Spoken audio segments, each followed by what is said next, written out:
पहले पूरा देखो, हंसना मत, पहले देखना, फिर बाद में हंसी का आनंद लेंगे। देखो पहले इसको।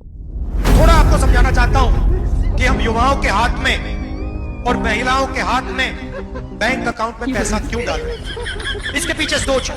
अच्छा, सबसे पहले आपको महंगाई से राहत मिलेगी, मगर असली बात यह होगी कि जैसे ही आपके जेब में पैसा आएगा, आपके बैंक अकाउंट में पैसा आएगा, आप उस पैसे को खर्च करोगे। कोई शर्ट खरीदेगा, कोई पैंट खरीदेगा, कोई मोबाइल फोन खरीदेगा, कोई साइकिल खरीदेगा, कोई मोटरसाइकिल खरीदेगा।